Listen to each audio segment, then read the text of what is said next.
Staying in California, the House Oversight Committee is investigating Governor Newsom's program that provides iPads for prison inmates. Now, it was meant for education and allow the prisoners to contact families. Instead, some inmates, are using their iPads to look at pornography.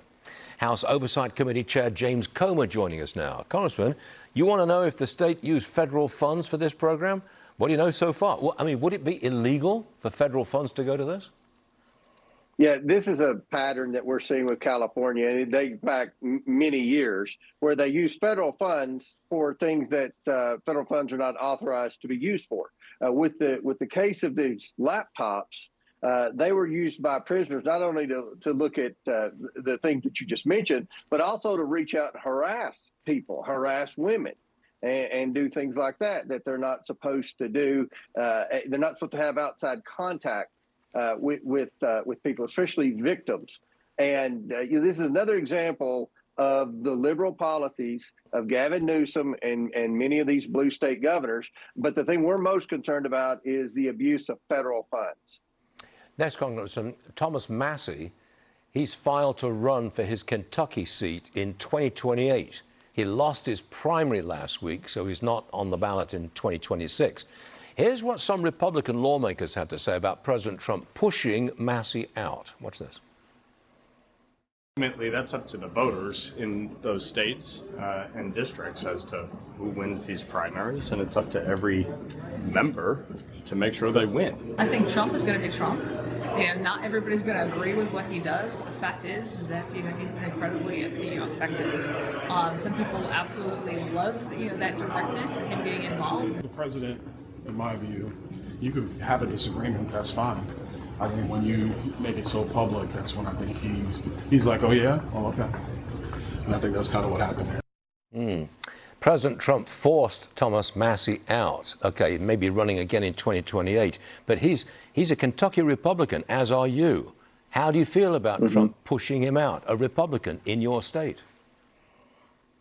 Well, I think there were a lot of factors in that race. Certainly, Trump's endorsement for Gowring and the amount of money that was spent was certainly a major factor in that race. But I agree with what Byron Donald said. The issue with Congressman Massie was the fact that it seems like he opposed the president on everything. We all have disagreements with Donald Trump.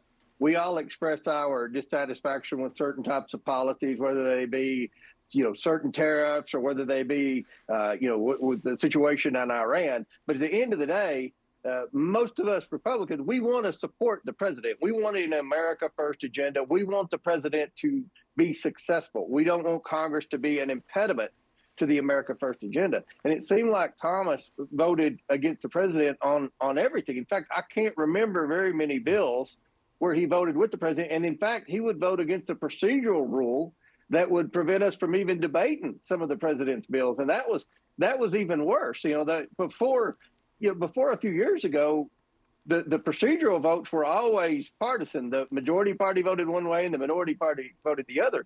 But Thomas crossed over and voted with the minority party to block debate and to block procedure, to move bills forward. So there was a lot of frustration from the president as well as leadership in the House. And I think that contributed to the election results with the voters in the 4th Congressional District of Kentucky. Who have you got for the Texas primary today? Ken Paxton or John Cornyn? It looks like Paxton's going to win. I mean, I like Cornyn too. I don't have any issues. I know them both. But I think that it's pretty clear Paxton's going to run away with that today. Because of the president's endorsement. Is that valuable? The president's endorsement is valuable. Obviously, you look at the primary before the runoff, Cornyn got a few more votes than Paxton, but Wesley Hunt was in that race. And it appears that all the Hunt voters have gone with Paxton. So you take the Hunt voters who finished in 3rd place, as well as the president's endorsement, and that's a whole lot of momentum for Ken Paxton.